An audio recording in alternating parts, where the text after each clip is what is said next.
une idée de ce qui se passe réellement en France. Mais elle a enquêté un peu sur le volet constitutionnel, qui a rendu ma tâche maintenant un peu plus facile. Vous voyez comme ça? Alors bon, je ne vais pas trop parler, je vais donner un aperçu sur l'évolution constitutionnelle en Tunisie, en quelques mots, puis par la suite on aura l'occasion d'échanger un dialogue. Je pense que c'est beaucoup plus important en répondant à vos questions.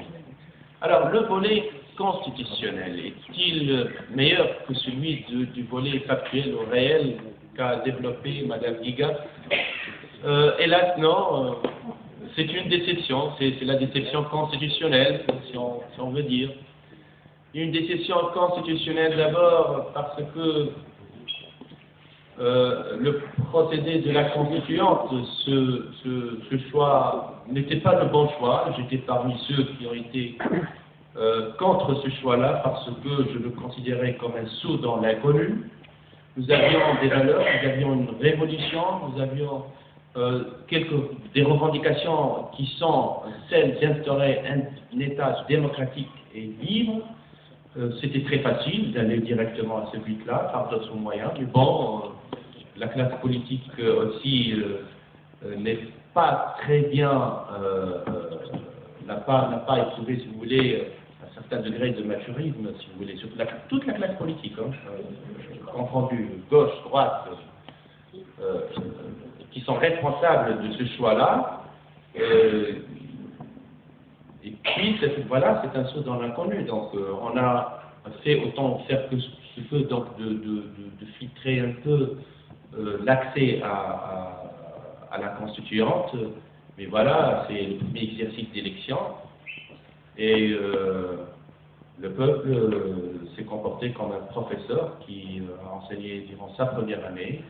Et il a attribué de très bonnes notes à des gens, à des candidats qui sont hors sujet. Voilà, donc... hors sujet parce que, au lieu de parler de constitution, au lieu de parler de qu'est-ce qu'une constitution, quelle est la nature de la constitution et tout ça, donc on a engagé un discours populiste, donc on a parlé du pain, du travail, du chômage, des problèmes de la société. C'est comme si la constituante va tout résoudre. Voilà, c'était ça, et finalement ce sont ceux qui ont engagé un discours populiste qui ont gagné les élections. Voilà. Et ceux qui ont développé un discours réaliste dans le cadre d'un développement, si vous voulez, une explication de la future constitution, ce que devrait-elle être, donc ils ont perdu les élections. Ceci étant, même ceux qui ont perdu, surtout les hommes politiques qui sont responsables. Je suis certain qu'il y a une responsabilité partagée. Bon, maintenant, voilà, on y est, donc qu'est-ce qu'on peut faire? Bon, on a été invité, je ne vous cache pas, à maintes reprises à la constituante pour donner notre avis, même si la constituante a préféré la commission de Venise à la commission de Tunis.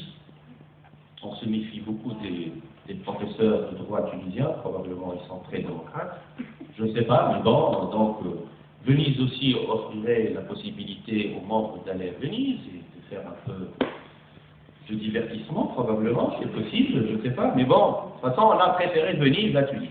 Voilà. Le résultat, est-ce qu'on a respecté le mandat? Malheureusement, non. Non, parce qu'ils sont censés produire le projet, ou produire la Constitution dans un laps de temps ne dépassant pas une année. Ils sont élus le 23 octobre 2011 et ils devraient rendre la copie le 23 octobre 2012. Alors, ils ont commencé par une copie blanche. Je leur ai dit qu'il faudrait quand même donner la copie le 23 octobre 2012, même si cette copie est blanche. Bon. Le peuple tunisien, c'est un coup d'État. En tant que constitutionnaliste, je qualifierais cette période après le 23 octobre 2012 comme un coup d'État. La Constitution n'a pas respecté ni les textes, ni encore l'engagement moral. Et voilà, donc, le peuple tunisien, comme il a accepté le coup d'État du 25 juillet 1957, et à l'époque, on l'a accepté parce que c'est la monarchie qui a été abolie, et c'est une république qui a pris un peu la place, donc c'était un rêve de république pour la Tunisie, on a accepté ce coup d'État-là. Mais cette fois-ci, on a accepté le coup d'État du 23 octobre 2012 parce qu'on n'a pas le choix. C'est vraiment la situation est très critique en Tunisie. Donc, si on peut participer à faciliter la tâche, même en donnant quelques concessions, c'est mieux. Donc, on a accepté ce coup d'État. Au début août 2012, ils nous ont rendu, si vous voulez, ce qu'ils appellent attendez, là, ils sont très, très précis sur ce point-là. Alors, ils disent, c'est l'avant-projet du draft de la Constitution. C'était le mois d'août.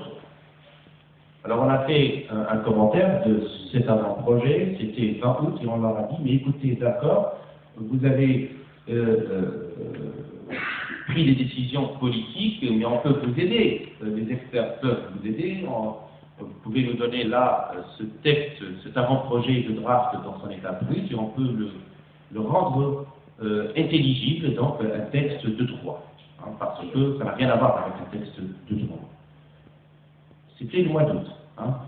Bon, vous pouvez dire ce que vous voulez, on vous entend, mais finalement, ils font ce qu'ils ont envie de faire. Voilà.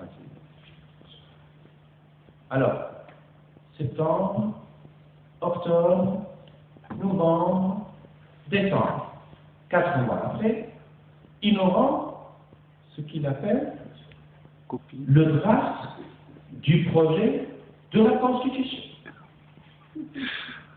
Donc, probablement, on doit attendre 4 ou 5 mois pour voir le projet de Constitution, et puis 4 ou 5 mois pour voir finalement la Constitution. Regardez un peu la manœuvre. Cette mascarade, donc constitutionnelle, malheureusement. Voilà. Donc, ces gens-là, malheureusement, n'accordent pas d'importance au facteur temps. C'est-à-dire que l'année, c'est 365 jours, c'est 12 mois, et une journée, c'est 24 heures. Et donc, il y a certains constituants qui ont fait une constitution dans un laps de temps de 6 mois, de 4 mois, de 7 mois, d'une année, voilà. Surtout, bon, en Tunisie, on ne vous le cache pas, donc il y a des gens qui peuvent encadrer le travail des membres de la Constituante, pour trouver un terrain et présenter un bon projet de Constitution. Voilà. C'est bon. Donc, ils ne veulent pas de nous, voilà, tout simplement. Alors, je vais vous donner un aperçu sur le dernier. D'ailleurs, on va faire un commentaire le 15 janvier à la Bibliothèque nationale à Tunis. Il va y avoir 19 contributions sur ce texte-là. Alors, d'abord, on n'est pas face à un texte de droit. Je peux vous l'affirmer. Ça n'a rien à voir avec le droit. D'abord, parce que le style utilisé, c'est un style littéraire. Ça pourrait être, par exemple, le préambule, ça pourrait être un bon conte. Oui, un bon roman. C'est possible. Mais ça n'a rien à voir avec le droit. Parce que vous savez, en droit, lorsque vous utilisez un terme, ce terme-là, immédiatement, impliquerait des conséquences juridiques. Voilà. Et puis, ce terme-là va être appliqué par une juridiction. Et surtout, une cour constitutionnelle. Il va y avoir une cour constitutionnelle qui aura cette responsabilité de nous donner une seule lecture de la Constitution. Mais quand on utilise des termes qui n'ont rien à voir avec le droit, par exemple, épopée, ça veut dire quoi en droit? Martyr. Hein? Le terme même martyr, shuhada. D'abord, est-ce que l'être humain, en droit, on peut dire que cette victime fait partie des martyrs ou non qui dirait que donc vous comprenez un peu les conséquences juridiques, mais ça n'a rien à voir. Il y en a d'autres, hein, il y en a d'autres, c'est 3 ou 4 paragraphes. Moi, je leur donnais un conseil, je lui ai dit, mais écoutez, suivez les Italiens. Les Italiens n'ont pas trouvé une entente sur le préambule et ils ont décidé de présenter un projet de constitution sans préambule. Voilà, c'est très simple. C'est mieux que de nous donner, si vous voulez, 3 ou 4 paragraphes qui n'ont rien à voir avec le droit.